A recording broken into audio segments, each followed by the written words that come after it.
Initiating System 1.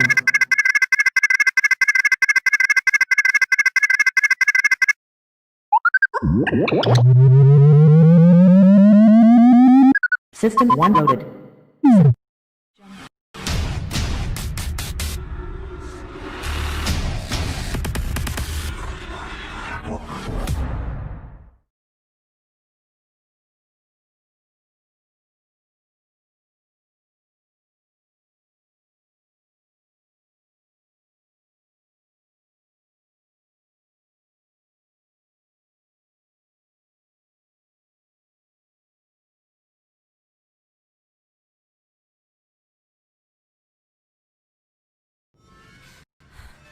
The GoreCast is brought to you by American Horrors, the greatest uncut horror channel in the world. 24 hours a day, 7 days a week, all horror.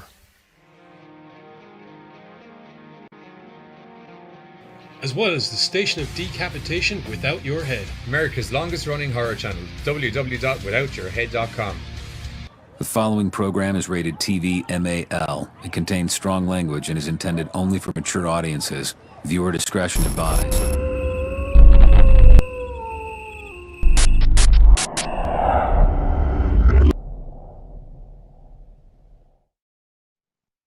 What's up, GoreCasters? Welcome back here to the GoreCast with me, Johnny Deadly, and my home slice up the road, The Giz. Howdy, folks. How is It's everybody Sunday, today? so we're back for old school Sundays, which are typically either myself and Giz have a theme that has to do with American horrors, appropriate for tonight, or we've just found some horror movies that have a bit of a running storyline. Not a running storyline, but a running theme amongst all of them. Or one that we've just somehow managed to adhere onto them to suit our own purposes, one or the other. How are you getting on, broski? Yeah, pretty much. How's things? I am not too bad. My buddy's got Battletech working again, so we've been playing that for the last couple of days. Since we're after jumping in, we might as well say hello to viewers. So, hi Carter, hi Bree, hi Sweet Rabbit, hi Katie. If you're still there, well done for YouTube for letting you know the show was on. And hi Wednesday, and hello to everyone else that's Dream watching Leon. that may or may not have commented. Yes. Oh, Dream Leon. Is it Dreamy One? Dreamy One. That was it. Yeah, there we go. Yeah, that's it. no, That makes a lot more sense. Yeah. Yep. So, yeah, we got news bits. We're the whole team of tonight and over on American Horrors as well as that. We're talking about some of the craziest inventions in horror, not the ones you'd think of. Well, on American Horror, some of the ones you'd think of would be on there, but I'd like to say it's a relatively unique list. Yeah, to be fair, I think one of my ones was a bit of a no-brainer, but I think if we didn't do it, everyone would be like, why is that not on the list?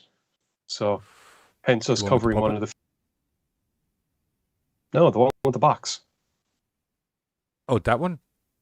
I would have said that was one of the curveballs for the list, to be honest. How? Just trust me. I just feel that wouldn't be one that people would automatically think because they think more magic when associated with that opposed to straight up inventions. I would out of everything you picked, not trying to ruin anything on American Horrors, but I would have said Saw if I was going to put my chip in the basket. Oh God, that's way too pink. Fair enough. And to be, yeah, that's too green. Yeah, there we go. Sorry, it was very hot there. Anyway, as is customary on every show. Any of our shows. We've got a whole load of news bits and some tasty news that we were talking about on Thursday night dropped. And as we said on Thursday night, I don't mind kind of ruining the surprise initially. I'll tell you what, we'll go newsroom and then we'll fill you in on everything that's going on.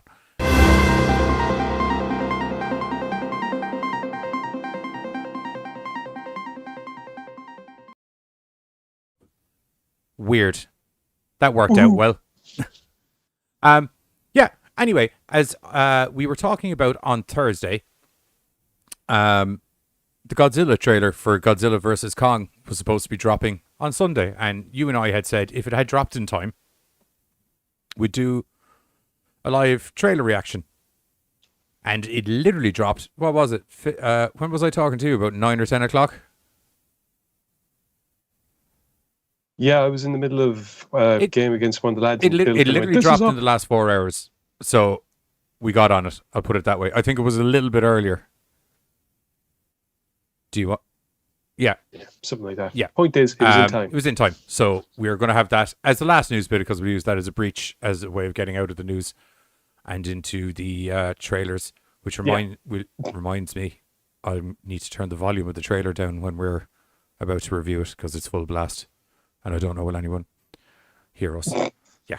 I'm pretty sure having Giz and I talking over it should resolve any of the customary technical issues we have when we run a brand new trailer on the show. But anyway, first news bit up. What is it?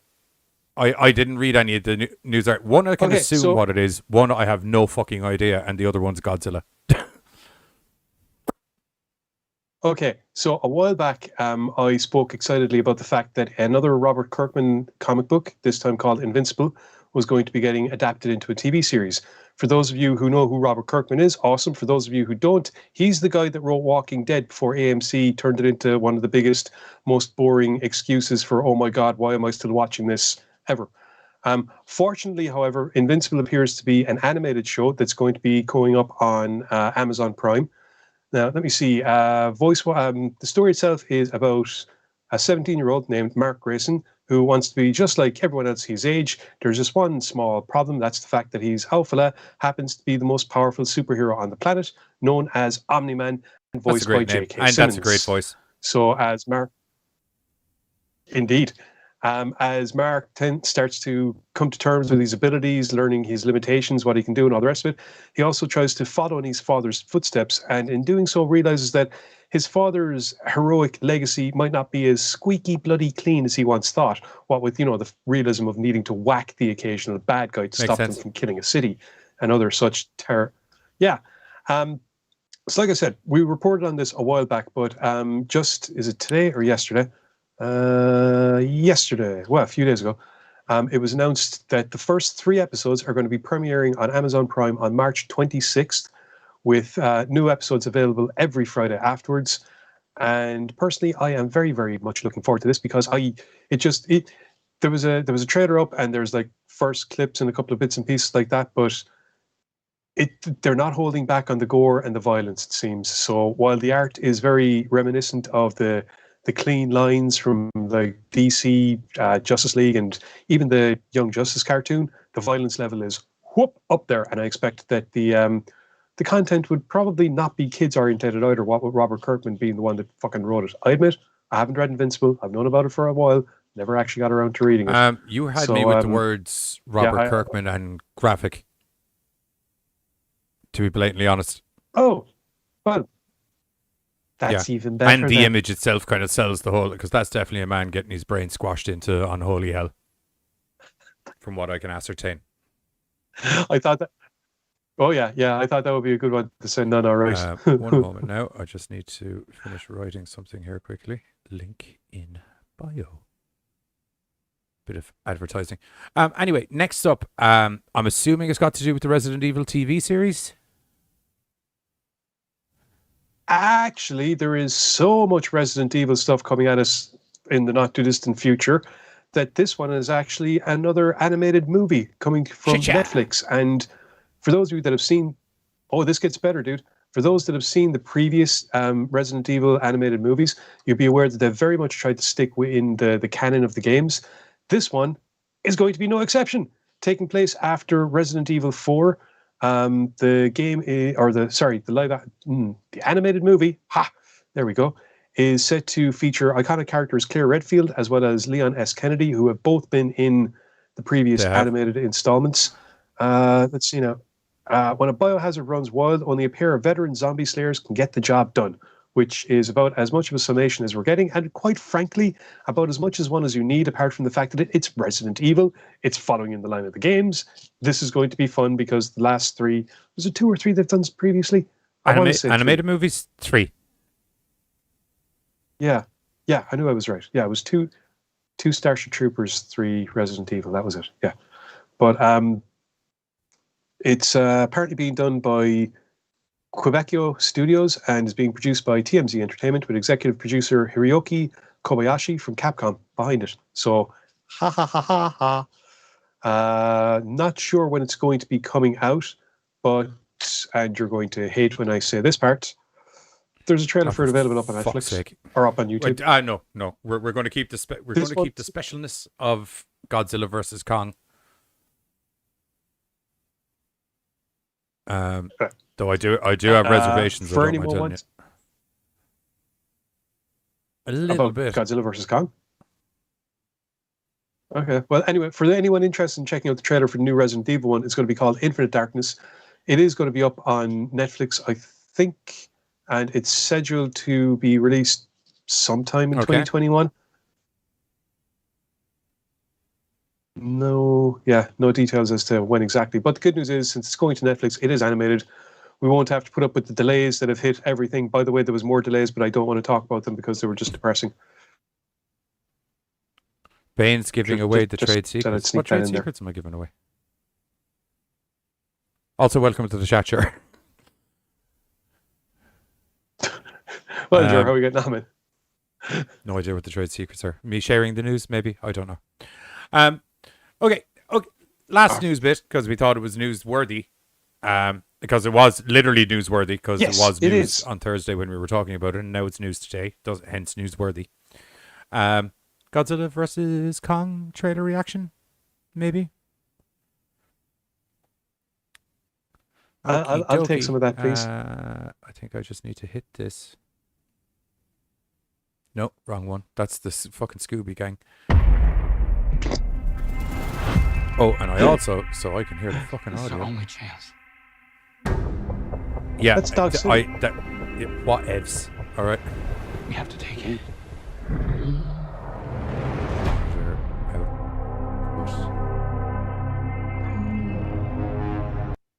And then the stream freezes up, of course. Well, no, not the stream. It's the computer's frozen up. Because it's connecting the... Oh.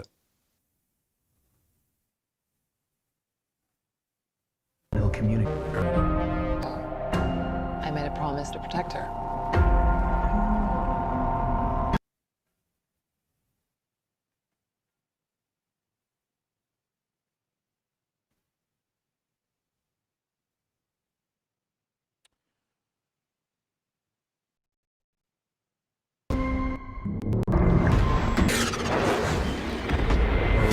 Okay, I also need to...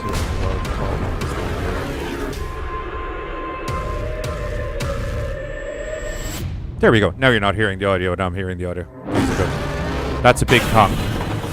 It's Godzilla. It's the same size, Kong. I know. Godzilla doesn't look the same size as Kong. I know he does near the end. That's a good-looking Godzilla, though. Godzilla is... Even the very start, the first time you see him coming, I mean... He comes onto the ship. He should be bigger than the ship. But he is lengthwise. Including the tail. Like, the ship barely covered his belly. But I mean, he should be like... Lengthwise. Like, height-wise, he'd be bigger than the ship. I'm of the same opinion. They're on the battleship. Godzilla's foot. Oh, should yes, be I get you, touching I get you. the battleship. That's my point. And they're the I thought last they'd go ones the other way and have, like, it's 50 years, Kong was after getting bigger, but Kong's the same size, Godzilla's shrank. So, I don't know, there must be a reason for that. But who cares, because it's just... Kong bows to no one. That was a computer... Oh, yeah. They did Rampage the film, but it's... I love that. Let's be fair. Just slam dunking a fucking Godzilla blast right back in his face. I know what it is. I know what he's using. I figured it out. I saw a picture and I know exactly what it is. Somehow, some way, Kong is going to get his hands on, like, fucking one of Godzilla's fucking scales or something. Stab the and shite out of him. turn it into an axe. It's either going to get stuck in a pole or something like that, but that's the head of the axe, I think, is one of Godzilla's scales. Oh, I'll tell you what my only reservation about this is, right? And it's a fair reservation, I think. Is the last Godzilla movie, you know, King of the Monsters. We also got this real super action-packed monsters pucking the head off each other and nothing else kind of trailer. And it ended up not being that kind of movie. And I'm just a little bit worried in that respect. I don't think it's going to be there, because there looks like there's just shitloads of fights in it. in the daytime, Yeah, by the way, I think which I'm there'll be super pragmatic- happy about. In the Yes, fucking I know. daytime. It's like they finally have started listening to us.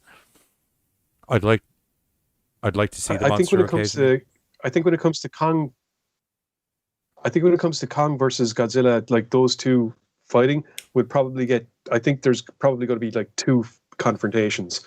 You know, one in that the one city. at sea, and then at some point Yeah, later yeah, on yeah. when they get back. Yeah, but there's. I saw stuff online, and having seen it online, I actually spotted it there when we were watching it. People said that the game was giving away with one or two things, but I'm not going to say it because I'm not going to be the one to give the game away. But you know, it's a possibility, and it means that there might be a bit of a surprise that I've already accidentally spoiled for myself by looking at stuff. Damn it! Welcome I'm to not gonna give it away. podcasting, bro. But yeah, no, it's yeah, yeah. Bree, It's going to be a great fight. That's all I care about. Also, it's interesting that they chose the theme song from Hell in a Cell 2019 for the trailer. Sweet Rabbit said it's going to be my favorite vampire in it, and Oh yeah, that's Eric from True Blood is the guy on the ship with the jacket Captain saying Norse. how Kong is their only hope. Bree said this is reminding me to get a new baby Godzilla sticker for my phone because it's coming off. You're welcome. By the way. Okay, that's it for the news. I outside of my slight little reservation, though I don't think it is going to come true. That trailer looks dope. I can I'll be honest. Like it's going I to can have deal with the fights slight and size stuff. discrepancy because I won't lie to you. The visual of Kong slam dunking a fucking retaliation blast back into Godzilla's face is fucking sick. Hashtag new If they computer have- wallpaper 2021. See, here's the thing: if they actually mention it and they give us a reason, kind of go, even if they just say Godzilla's smaller than last time, then that's fine because at least they acknowledge it in the film. But if it just completely no one bothers mentioning it, they'll be sitting there going, seriously, no one's going to notice the fact that he is no longer capable of like barreling through a skyscraper. He'd now have to climb it. I don't know. They looked fairly close to skyscraper height in that city fight. They looked fairly close to large buildings, but like in the first one, Godzilla was the size of like fucking proper towering buildings. I guess He looked smaller than some of the buildings in the cityscape. Slight story discrepancy aside, or size discrepancy, whichever one you want to look at it. Like I said, it could, even if it's just as long as it's acknowledged in the film, you don't even need to explain it. Just as long as someone says, "Does he look fucking smaller to you?" Then I'll be happy. Okay. No more explanation after that. Just, does he look smaller to you? You know what? I think he does. Okay, cool. We'll just Oh move. no, don't get me wrong. I'd love an explanation, but if nobody even mentions it, then it'd be like, really, you don't expect us audience members to at least notice it? Yeah. Okay. Yep, that's it for the news. We're going to hit back into the studio and we're going to start talking about some fucking flicks, bitches. Yeah. Oh no, I didn't do the newsroom outro. You know what? I'm fucking doing it.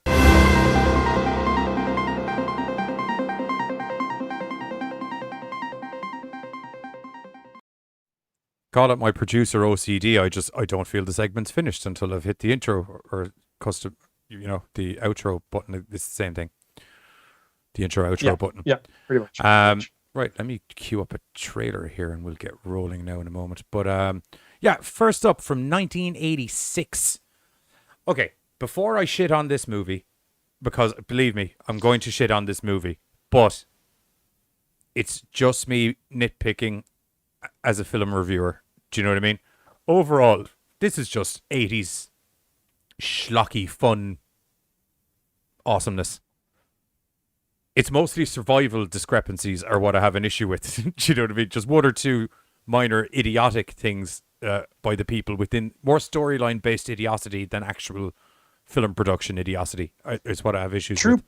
Truth be told, storyline, this was far more intelligent than I thought it was going to be going into it. We'll get into it in a sec when I start going through the thing, but look, there's loads of teenagers in the 80s, so there's going to be a fuck party at some stage. When the fuck party and all that's... when the fuck party and all that stuff was going on, I was kind of like, oh, it's going to be one of those kind of things. And then it went proper sci-fi horror kind of afterwards, and I was like, that movie got a lot deeper than I was expecting.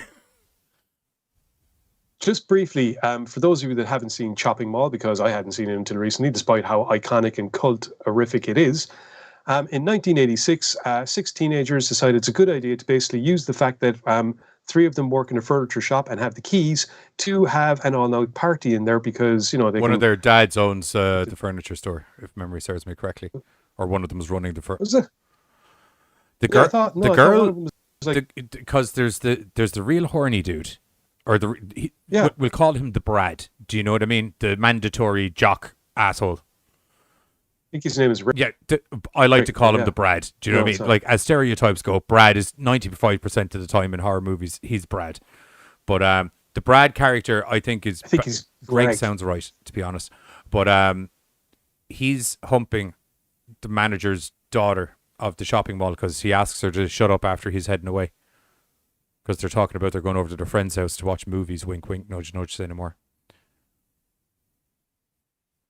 Yeah, but it's also the fact that they have the keys to the furniture shop, and I imagine if like anyone fucking got wind that they were planning on staying in there after the place was supposed to be shut up, then they'd all be kicked out.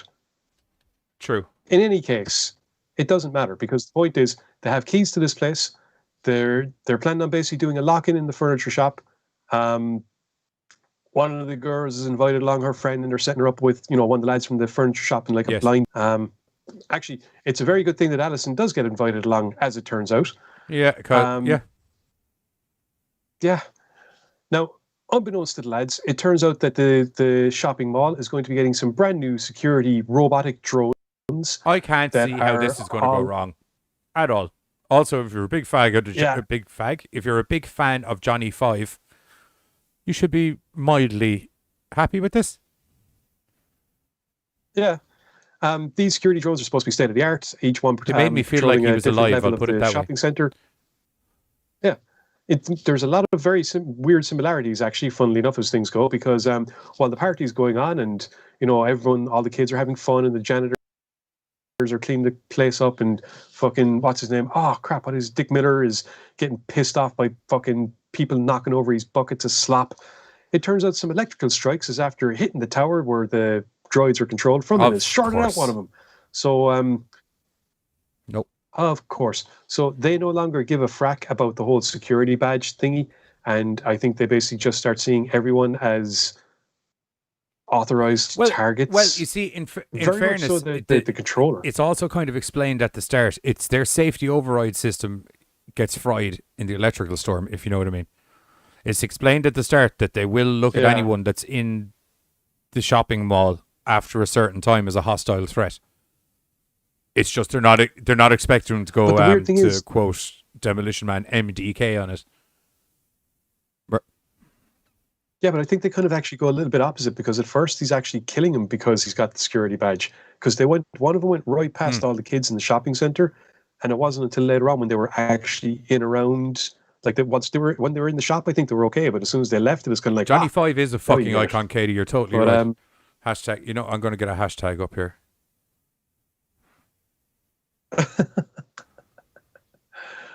But anyway, it isn't long before the kids realize they are hummed as these killbots have started whacking everything around them. Non-discriminately, to say the least. That's the easiest way of putting it. Yeah. But to be fair, this is just it just becomes everything that you'd expect it to be. The kids trying to fight their way out of a shopping center. There is a full security lockdown that happens because of the security timer. And was it the security timer or the droids? One or the other. But a full lockdown happens. It's the security timer. They were supposed to party and get the fuck out by a certain time. Yeah, that was it. But to be fair, they do start to kind of fight back, and they come up with one or two interesting ways of taking on the droids, although it's fortunate that Alison is a very good shot, as we find out numerous times during the film. I like Chopping Mall. It's a handy, it's short. I can understand why a lot of people are like, yeah, this is fun. Yeah, that's because Alison's the only one who manages to do any fucking damage with a firearm to any of them. Yeah. Oh, that's a big hashtag. Sorry, we'll just shrink that down there now. That's what. One of the lads does manage to shoot a fucking... One of the lads does manage to shoot a kerosene container, which blows up one of them at one point. Yeah, that's good. But like predominantly, I said that to you, that I was like, why didn't they keep grabbing kerosene containers and chucking them at them? Because, I mean, after the first, what can I say, 500 rounds of ammo that they pumped into one of these things, they should have realized they was like, this, I don't know if this is going to work. Well, they kind of did. Remember, they set up the canisters on top of an elevator, and they were going to lure one of them in, and that's when Allison took the cool shot and went. Is Johnny Five the first homosexual robot? Is there any what? George just put in the chat the first homosexual robot, which I'm assuming is in reference to all of the Johnny Five. Am I missing something? I don't know what version of. I think you've seen a different cut of Short Circuit than we have. And you're welcome to it, I think. But yeah, look, overall, Chopping Mall is 1980s sci-fi robot fun that you've got a bunch of crazy teens. You've got the mandatory titties that came around with an 80s horror movie. It was just mandatory as the way it went. You've got some cool looking robots that look like they're like Johnny Five in a dialect fucked. And they're hyper aggressive. And you get to see some really cool kills.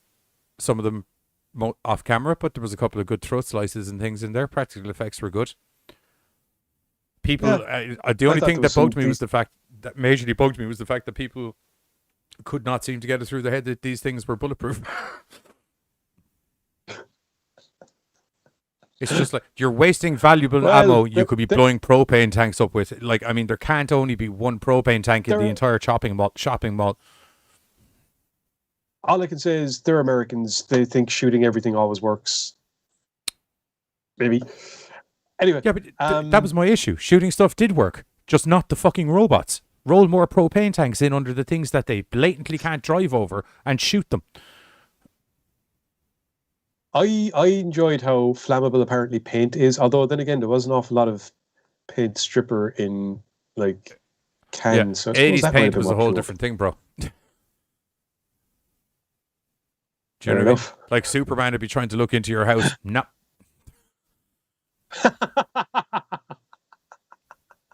I just see windows and a whole lot of black.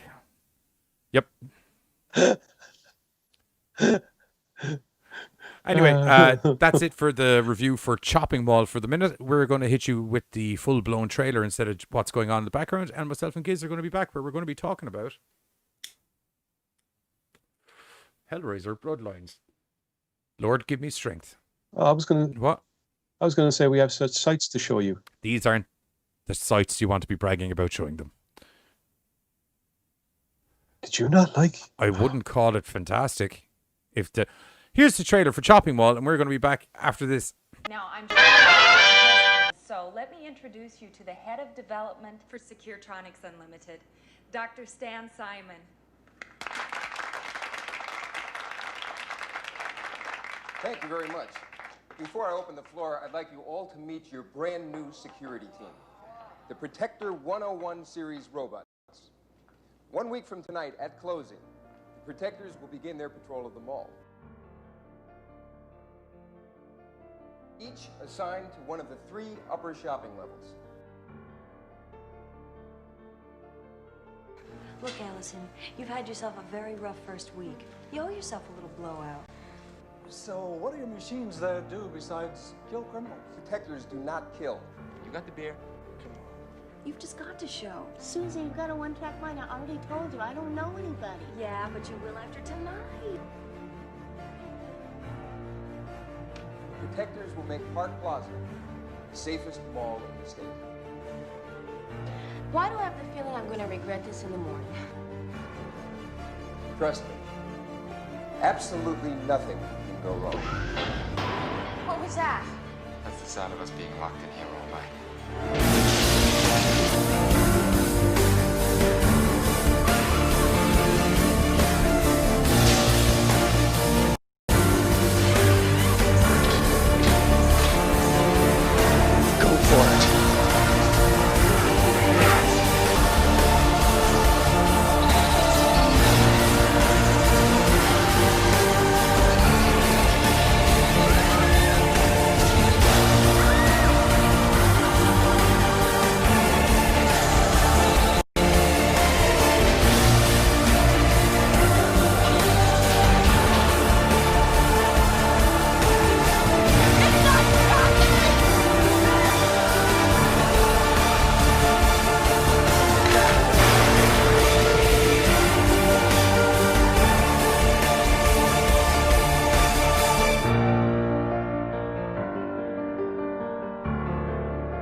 I watch these things. I'm scared so easily.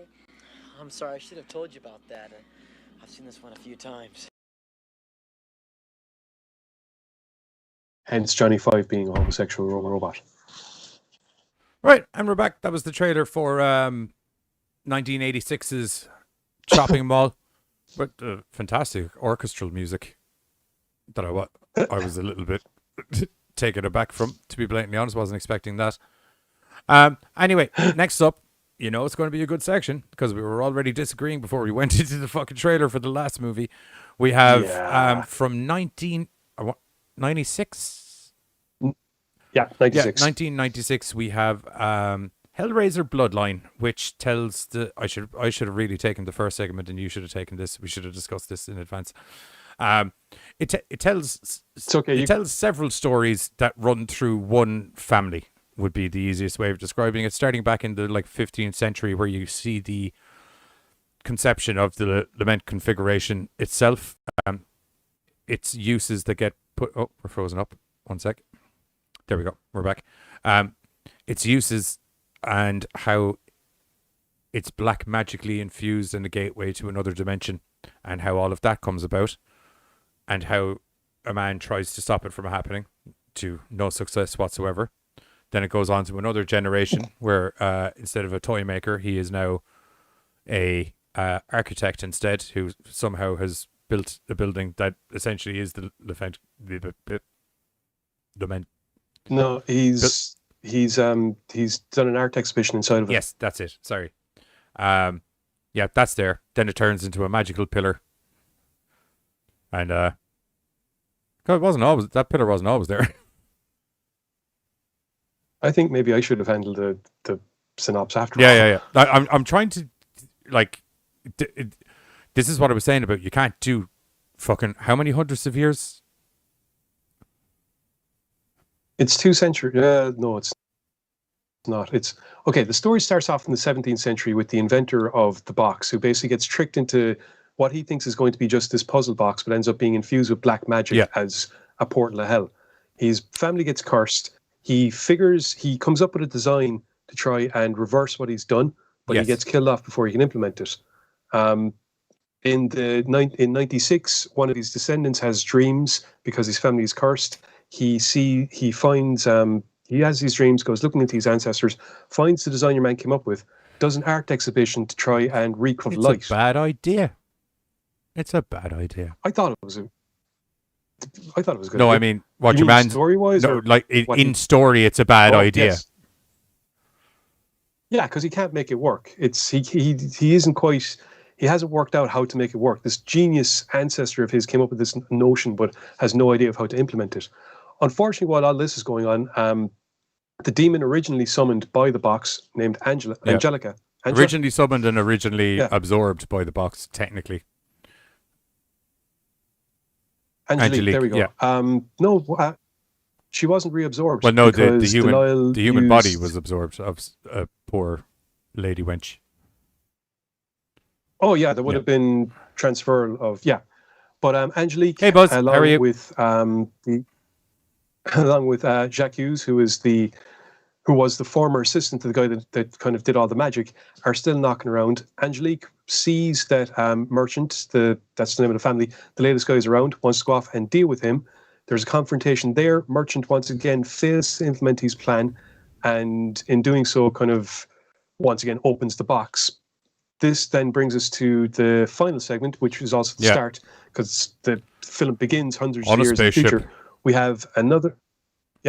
The last descendant of the Merchant family is once again is being tormented by the dreams, has seen the design. However, this time he has a plan to make it all work out. Some space fuckers show up and fuck it up on him.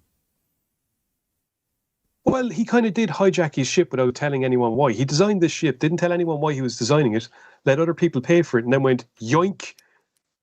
Because the entire point of him having the ship in the first place is that this ship mobile is the design. It's the counter. Because there's a bit like earlier in the movie where your man who designs the box is, pardon my pun, lamenting about what he's after creating. And thank you. And he is talking to this other, I think it's another toy maker or something. Your man's like, well, you made the box. So just make something that stops the demons. Essentially. Yeah. You made it to do this, so just make something that does the opposite. And that's what instigates. Which was one of those logic lines, which I was like, initially, I was like, oh, that's really good. And then as I thought about it more, I was like, that's obviously fucking like, what? Don't forget though, it's 17th century France, literally the age of reason. One of the things that his buddy, the mortician, says is, you're in an age of reason. Yet, if you believe these things to be true, if you believe that you created a box, that you created something that did this horrible thing, then you should be able to create something that undoes it. Like he's basically just placating, just to fucking like kind of go. It's Look, the dark magic. I don't think it's the this dark is real, magic but if you do, off you go. meant configuration equivalent of telling someone to look in the last place they fucking you know whatever that fucking phrase is. It's always in the last place you look. No shit. That was essentially my reaction when your man said that. It was just kind of like, yeah, no shit. I'll just make an opposite box, no problem whatsoever. But that was the thing. He came up with the design, but like I said, unable to implement it. Even 96, your man, he was a bit closer. He knew that it was something got to do with being able to make light refract around a certain way. It couldn't get it. And then hundreds of years later, the final guy figures out, well, actually, it needs to be a certain type of light and it needs to be a certain type of configuration. And, well, I'm just going to do an entire fucking spaceship and bring it out towards the sun and do that. Yeah, true. Very true. I don't know. I personally, I like the story. I like the idea of the cursed family and members of the family trying and, for the most part, failing to confront this evil that one of their ancestors summoned in the first place.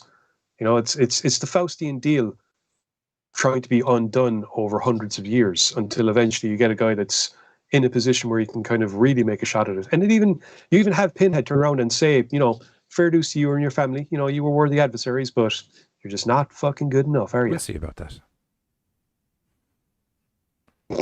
I'm sure I'm sure he had a moment during that conversation where he's just like, okie dokie. Look, yeah. For anyone that hasn't seen it, I don't want to spoil it, but I'm pretty sure I know exactly what that moment was. Nearly 20 years in the future is a fair time to, or fucking nearly 30 years in the future, should I say, is a fair time to, like, we can spoil things, I think. I won't lie to you, Matt. 2127 is the year of the last one. 2120 is the year it's set? Is where the last merchant is, the spaceship one. 2127. So that's literally 6 years from now. Oh, 106. Sorry. When I was saying about, I mean as in the movie's nearly 30 years old, is what I'm saying. So I'm pretty... I know, that just got me wondering what year the Alaska was set in. My major gripes with this movie were that I won't lie to you, I couldn't have given a fuck about the architect section in the middle. It just did nothing for me, bar you did get to see a guy get absolutely Hellraiser annihilated, which is always fun. Really enjoyed the first section. I really feel if they focused more on the first section and there was kind of a montage through history as to some of the other foibles that they had tried to attempt or things like that, and then focused on as in have your guy in 2127 do his opening bit, focus mainly on the stuff in the 17th century. I just felt the extra bit in 96 just detracted from the two really solid bits of the story, and on top of that, there were essentially like 3 Hellraiser short films that have a running plot. Well, I mean, like I said, I've seen stories like this before, and that's kind of the way they're put together anyway. Yes, indeed. In regards to the notion of having, fleshing out, this story originally was a little bit different, and there was more fleshed out in regards to the original guy, Le Marchand, the toy maker, Philippe. Primarily the fact that his missus thought he was having an affair with Angelique. Like, because he was sneaking off at night, she was convinced apparently that he was having an affair. Yeah. Certain other bits and pieces got changed. I think the reason for having it spaced out is because there is a real life phenomenon whereby... go on. I was going to say there is a real life phenomenon whereby, fucking a grandchild or great grandchild can be the physical spitting image of one of their ancestors. So I was kind of viewing it that way, whereby every couple of hundred years they got the physical, genetic, whatever spot on the reincarnation or whatever way you want to put it. And then that was what linked him into the dream, and that was why it was so strong with him, and why we didn't see any other merchant family attempts at undoing this. That was the guy that's genetics are just right. Here's the next genius in the family. I am going to say, in defense of my argument about the movie being bad, the guy that directed it won't even put his name on it. He put it down as Alan Smithy, which is like the universal name for, I'm not putting my name on this project. Really? Yeah. Look it up on IMDb. It has your man's name down, brackets Alan Smithy.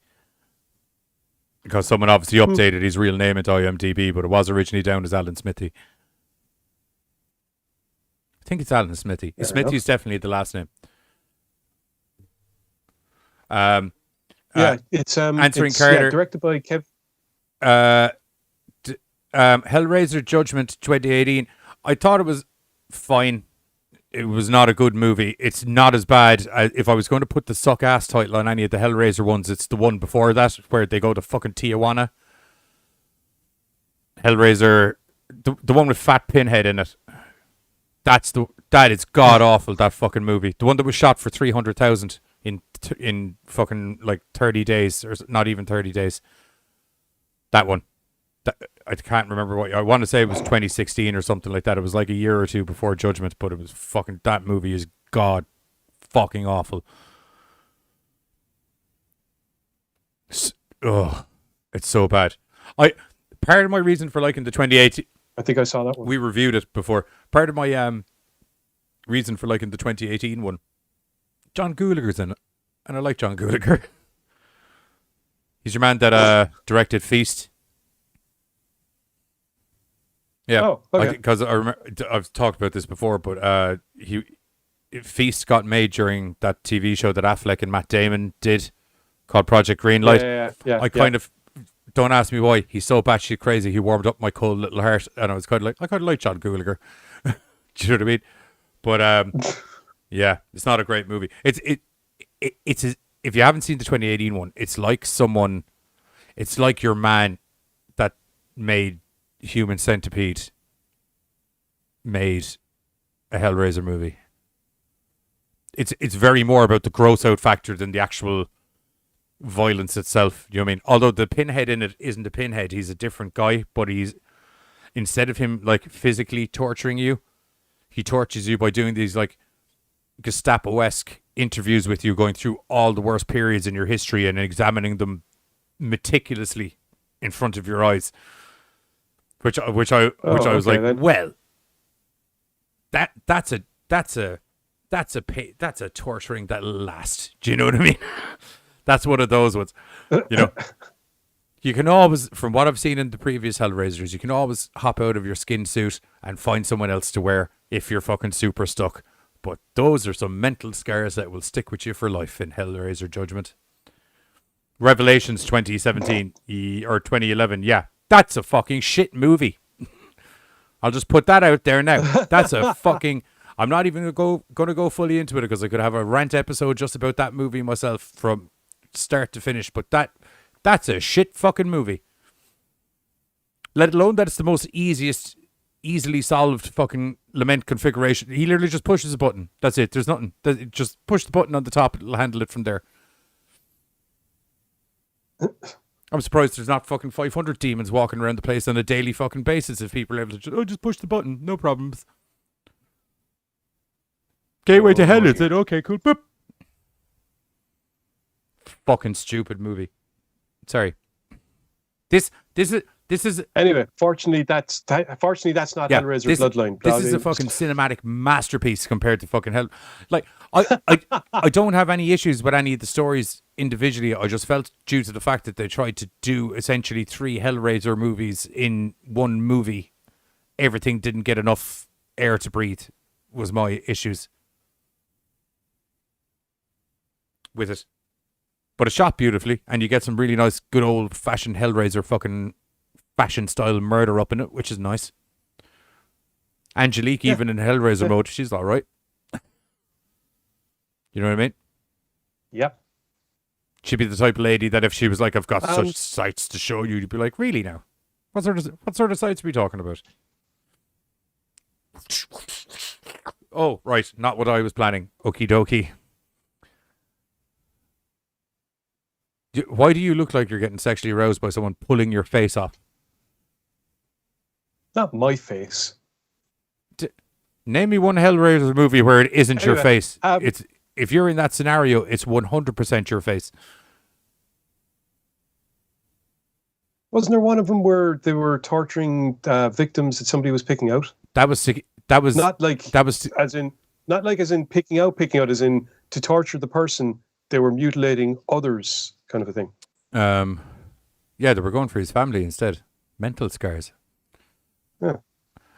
Anyway, we're going to hit the trailer for Hellraiser Bloodline, and then we're going to be back where we're going to be talking about 2016's Get Out, which is 2017's Get Out, which is a hoot. I like it. We'll be back momentarily.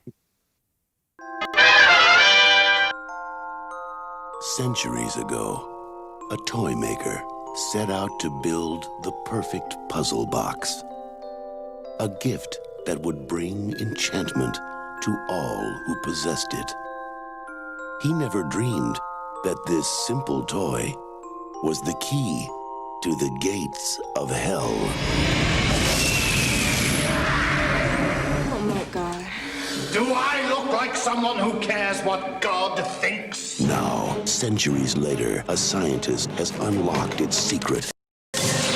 And the battle for the future of mankind is about to be fought across the boundaries of time.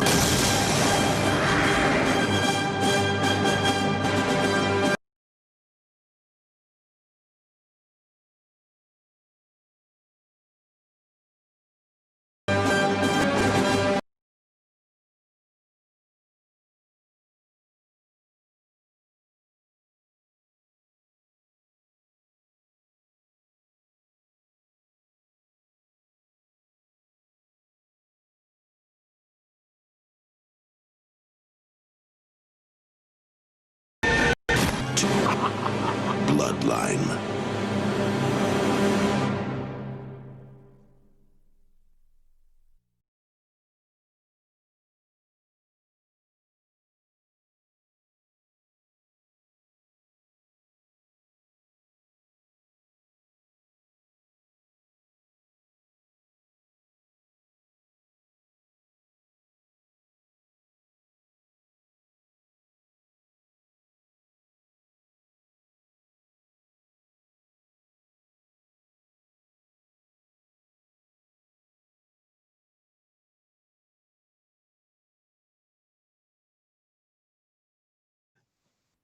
Right. Oh, yeah. I can get rid of this for a moment. Where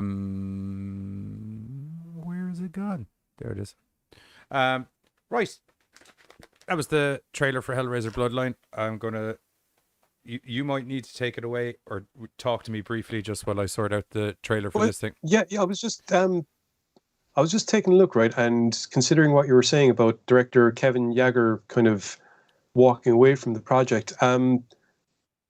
I'd love to see what his version of the film would be, because apparently supposedly he had the film knocking done, around, and then apparently he had the film done. Then Miramax stepped in and went, reshoot a load of stuff, and he was like, I don't want to. So they got in Joe Chappelle to do a bunch of new scenes, and it would explain. I had seen stuff whereby they were on about characters had been changed. I didn't realize it was changed after the filming was completed. Yes. If you get me, so that's kind of. The new scenes and reshoots changed several characters' relationships, which was some of the bits that I read around.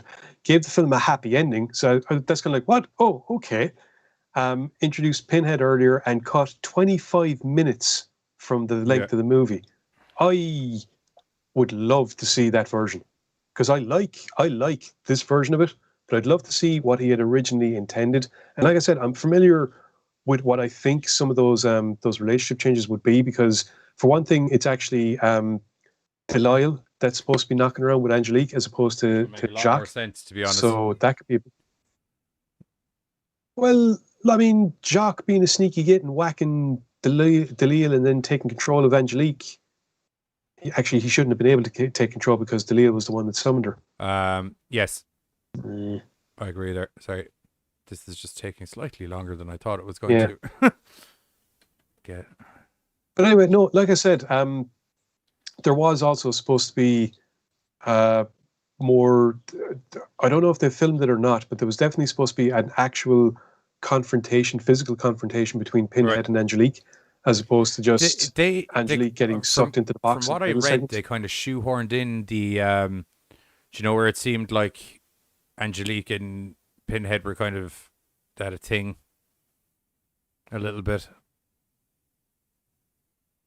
Well, I don't know about a thing. They but fancied each other or something. You could sense there was some form of, there was some form of hierarchy in hell, and they were both on an equal-ish footing. He refers to her as princess, so if she's a princess, he's probably a lord of hell, so equal-ish. I keep on kicking my microphone up the road. And it's stuck to the mic. There we go. Okay, I have stuff sorted now, so we can get rolling there. From 2017, evidently we have the Jordan. Oh, turned off my camera there. Fuck's sake. Cam, Johnny, just chill out for a second and just find the things that you're looking to hit. That's the button. There we go. Life is fine. Everything's good. So it's the Jordan Peele movie that everybody was raving about for a while when it came out because, fuck me, was it original? Tell us the story of this lad. I'm shit with names, so you might need to do your... Chris, who's a relatively well-known photographer he's a photography student, but he's kind of making a name for himself with some pieces that he's done and things like that. You're looking at me... Oh, yeah. No, he's dating this girl whose name I can't remember because I'm shit with names. Yeah, Rose Armitage. Remember the Armitages because they're very appropriate to this. Who's his loving girlfriend, and they're all going out to his family's home because there's a bit of a just to meet the parents kind of thing. There's a lot of kind of cultural subtext as they're driving out because there's a slight interaction with a... Well, there isn't even subtext.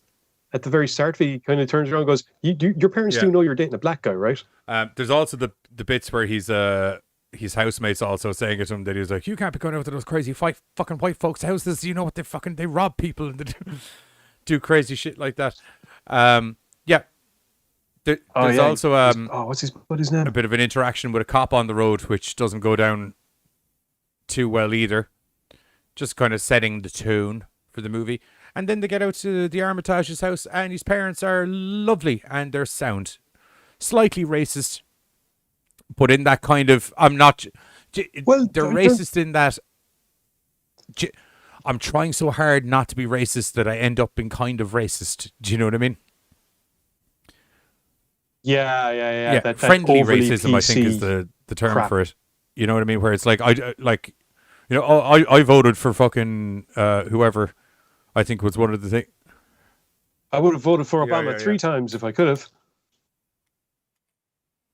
I'm a big fan of that Tiger Woods fella. Do you play any golf yourself? You know, all that kind of fucking shit. But anyway, you soon realize there's a much more sinister plot to the whole weekend out at the family's house, as the brother, who is a fucking asshole from the offset, hyper aggressive would be the best way of describing it. He wears his testicles outside his pants. That'd be the best way of... and rubs them on everything to mark its territory. You soon realize that there's a much more sinister plot afoot at the house, as you see a kind of a silent auction going on. You also meet a lovely gent who's dating this rather elderly old lady, even though he's a fine-looking coloured bloke, who Chris takes a photo of him. And lo and behold, he has a fucking freak out. Get out! Get out! Get out! Get out! Which would have been my indication. That's when I would have been in the car. If I was Chris, I won't lie to you. I think he tried at that point. Something stopped him. Sexy girlfriend. She's tend to be the stopping stone for most of his intelligence. Thus proving it doesn't matter how artistic or intelligent a man is, a fine ass set of titties will lead him astray plenty of times. Anyway, sinister plot afoot. Yeah. They're auctioning coloured gents off to get their brains subliminally mapped and replaced with some of the older gentlemen whose bodies are starting to get old and feeble and fail them. And crazy shit starts to go down. And it starts to go... This is out recent enough that I don't want to get like robbing, but needless to say, there's some great surgeries, there's some great fucking fights, there's all of the tension, and a nice little salt and peppering of some comedy in there as well, because there are some nice lighthearted moments, mostly brought afoot by his housemate, who is a fucking delight. Rod is awesome. Rod is great. Oh man, when he does the phone call, and he figures out, he's like, "Oh my, you're a genius! You're a genius! You're an evil genius!" It's just like fair enough. At least he recognizes it. I think he calls her a sexy evil genius. Yeah, if Get memory Out serves me is... correctly. Yeah, he probably did. Yeah, he probably did. For a debut film, this is quite a film to make a debut on, and more importantly, to kind of show this is the kind of movie I'm making, because he went along and deliberately, the entire movie plays off of racial tension and is done in such an interesting way that for me, I found myself kind of watching it, and generally speaking, there's that kind of, as I put it in the article, it's awkwardly gripping, because you're like, oh my God, it's like watching a train wreck, but you can't not watch it. And then something like really some of the dialogue that's done in a friendly manner, like literally will make you cringe for Caucasians in general.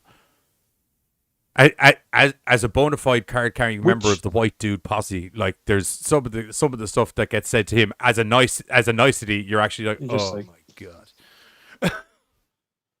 How was your opening gambit going? I'd have voted for Obama 3 times if I could. Well done, sir. Thank you.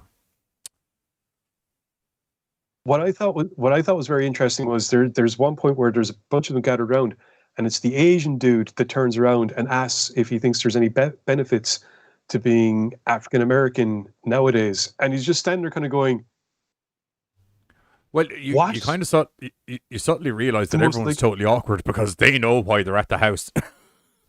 They're just making small talk till dinner, if you know what I mean.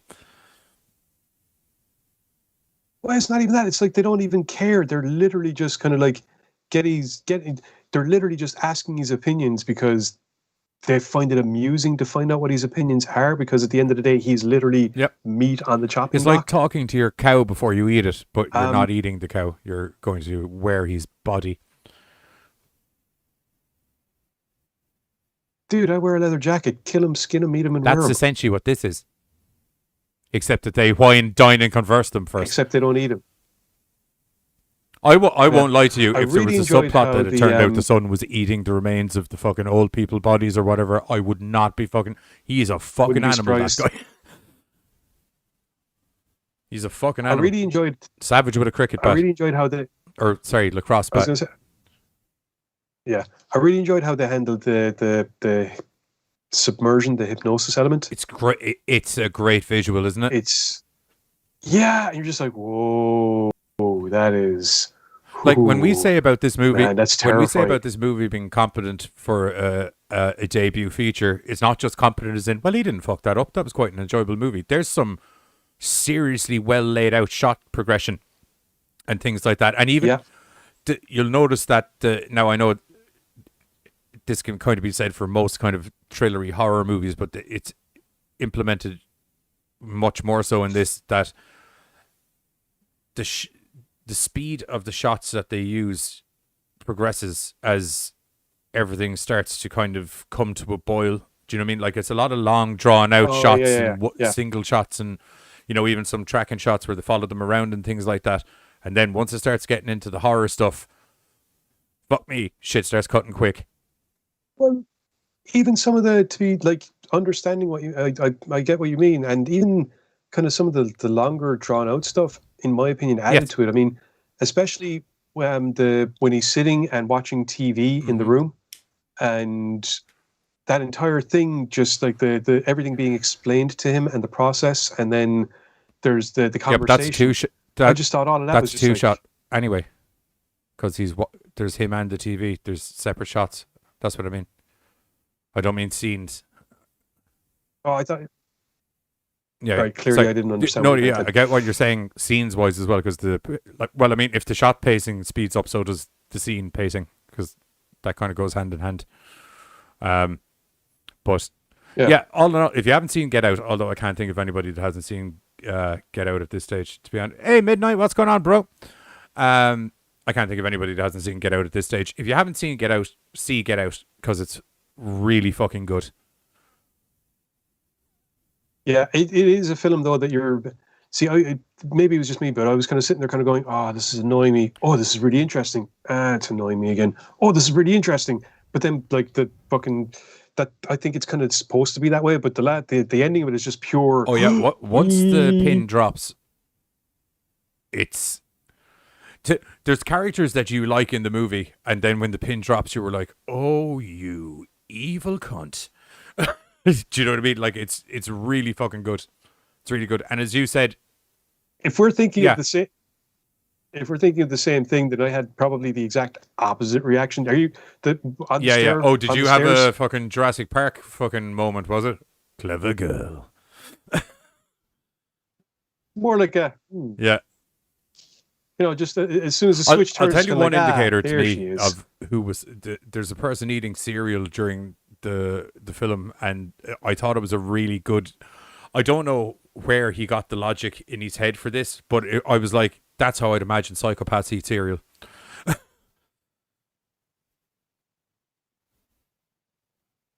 You eat cereal, one bit of cereal at a time, and taking a slug of milk. Well, no, it's usually a spoon and then a slug of milk. Because Cocoa Pops, you can't really do that. I used to do it. You don't just put the milk in the bowl. You're a fucking psychopath. No. There you go. And I know you, so I feel confident in saying that. So I think if anything, all you've done is corroborate what I've been saying. Yeah, probably. Anyway, go on. Look, no, I was going to say at least I'm a very well maintained and disciplined one, I guess. Anyway, as I said, if you haven't seen Get Out, very, very much go see it. And see Us as well if you haven't seen that either. I quite enjoyed that. Us was very good. Yeah, that was very good. A modern day sophisticated retelling, it should, as I like to think. Jordan Peele is handling the remake of Candyman, isn't he? Remake is probably the wrong word to use. No, it's a sequel. Because there's a literal there's a literal passing of the torch. Yeah. But my point being that I'd seen Us before, but up until actually watching it for the show, I hadn't seen Get Out. But I can, considering the way the original Candyman went, I can, like this, I'm very much looking forward to the new one when it arrives on. Yeah. You can practically see the groundwork for how his approach is going to be in this, especially, I think. Yeah, 100%. Okay, we're going to hit the trailer for Get Out, and then we're going to be back and we're going to say our goodbyes and all of that kind of thing. Catch you in a little bit. You got your toothbrush? Check. Do you have your deodorant? Check. Do you have your cozy clothes? Got that. What? Do they know I'm black? Should they? You might wanna, Mom and Dad, my black boyfriend will be coming up this weekend. I just don't want you to be shocked that he's a black man. I ain't never seen you like this before, bruh. Meeting families and taking road trips. Don't come back all bougie, man. Come back, get your damn pants up to your damn stomach.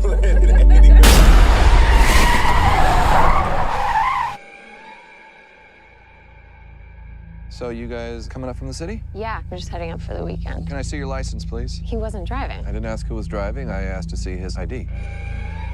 Call me Dean and you hug me, my man. So how long has this been going on, this thing? We hired Georgina and Walter to help care for my parents. When they died, I couldn't bear to let them go.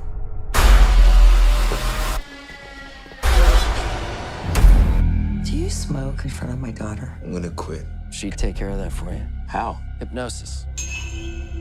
I'm good, actually. You ready for this? I'm back in the beat. So look, I go do my research. Apparently, a whole bunch of brothers been missing in this suburb. But it's cool. Bro, how you not scared of this, man? Good to see another brother around here. Chris was just telling me how he felt much more comfortable with my being here. Get out. Sorry, man. Get out! Yo! Rose, we gotta go. Is everything okay? Rose, the keys. Just get the keys. I don't know where they are. Rose? Sink into the floor. Wait. Sink. Mine is a terrible thing to waste. Terrible thing to waste.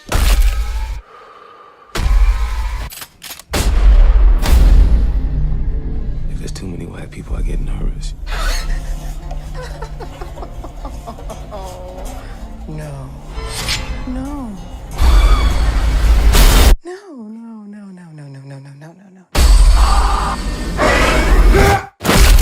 Mine is a terrible thing to waste.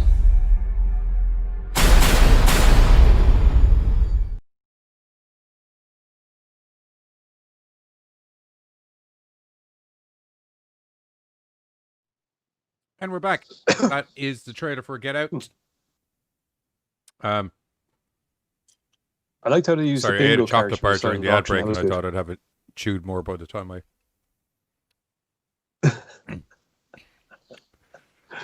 Yep. I liked Us, but it's a disappointment on a few levels. It was definitely underwhelming compared to Get Out.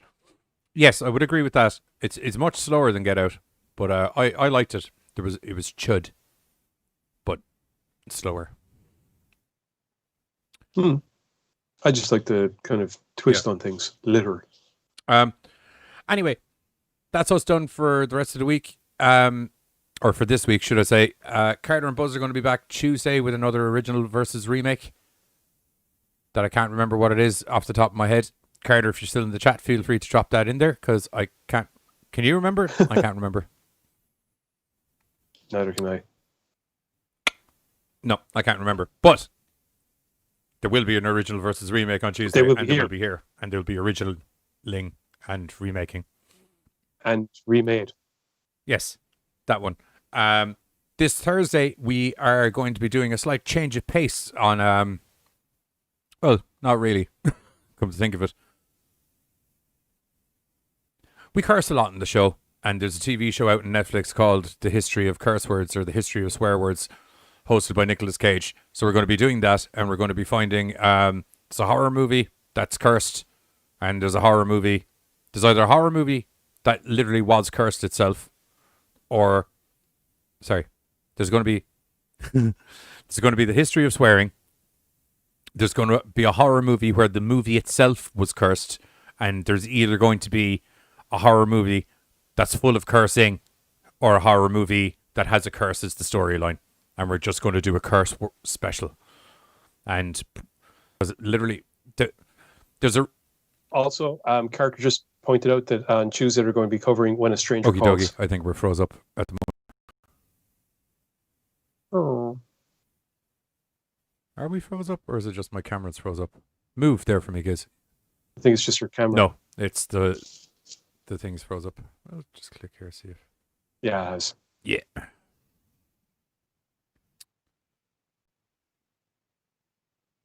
There we go. We're back. Nope, we're not. Oh. There we go. We're back. Okay, perfect. There's going to be a curse special on Thursday for the group chat. So a whole loads of curses in different varieties. A curse-a-thon. Motherfuck. What's it? Todd was going to be...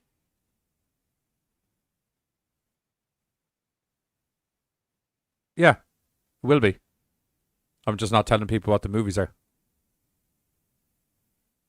Carter. I can tell we're doing Grace Dancers and Exorcism of Emily Rose. I was just trying to keep an air of mystery about it till the Tuesday show, but seeing as I got a message about it, that's what's happening. History of Curse Words, or history of swear words, grave dancers, should I say? Grave dancers. The Exorcism of Emily Rose. And Stranger Calls is what's coming up on Tuesday. Also, as is customary on a Sunday night over in American Horror, say 30 p.m. CST, whatever that equates to is GMTs, which is an hour and 5 minutes away from now. Myself and Giz are over on the channel where we're going to be doing a slightly more in-depth dive into the world of crazy fucking inventions throughout horror. As we have another couple of choice picks. Some of these show up and some of them don't.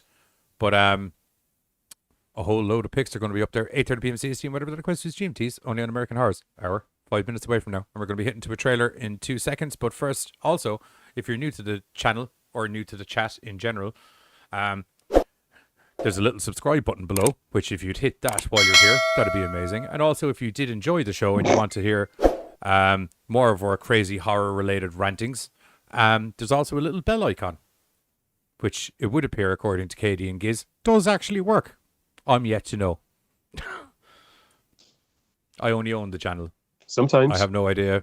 I don't get no notifications to get my email mandatorily to let me know the channel's live, but that's it. It's not a notification bell email. It's a your stream has started. Email, YouTube, check it out. Anyway, other than that, John, myself, Giz, Buzz and Carter, I know they're not here now, but you will see them during the week. During the week, we're going to be talking about some other sort of mad horror bollocks, and other than that, GoreCast out. Say hello to the trailer. Say goodbye, Giz. Bye-bye, Giz. Tighten the capacitors. Hold on. Okay, we gotta get under the hood. Just a little bit. Hey, how are you? Oh, you're just the guy I was looking to see. Why? I've been working on this new way of boosting productivity within the GoreCast. I needed to do some tests with you, if that's okay. Yeah, sure, I guess. First one's an eye exam. Man, I can barely see out those. It'll be fine. Don't worry about it. Okay. Yeah, so if you just stand here. Okay. Perfect. And I will be back in just a sec. Go over here. If you could very nicely and very easily push your left hand over your eye for me, please, and read out the letters that are on the board. That would be great. Thanks. 8 T Q. Yeah, so I think that's an O. Mm-hmm. Okay, that one's a Q. That's definitely 100% a Q. Oh, Q. Very interesting. Good data, yeah. I think that's T. Yeah, that's T. Yeah. 8. Yeah, I think it's 8. Yeah, okay, that's definitely a Y.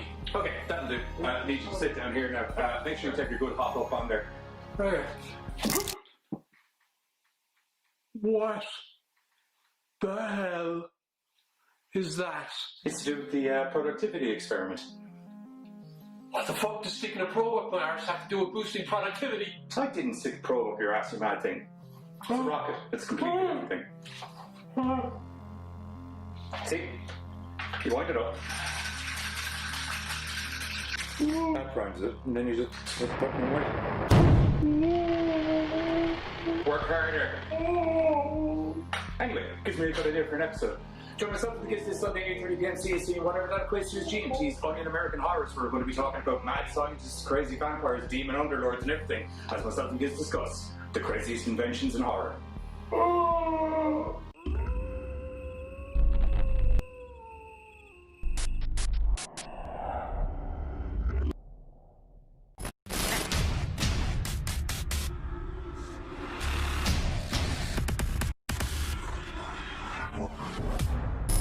Don't forget, if you enjoy our Madcap GoreCast horror hijinks, we stream 3 nights a week over on YouTube, Mondays, Thursdays, and Sundays, where you can see a little bit of this. Turd spoon, god damn, I knew there was something I wanted to bring up in the... God damn, I don't know what a fucking turd spoon is, but I'm mad to... Yeah, it's pretty in-depth. Most definitely some of this. With a new 2009 twist.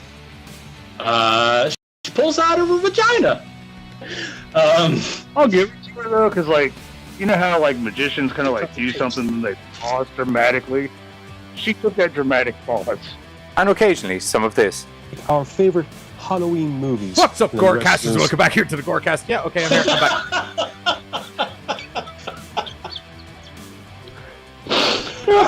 back.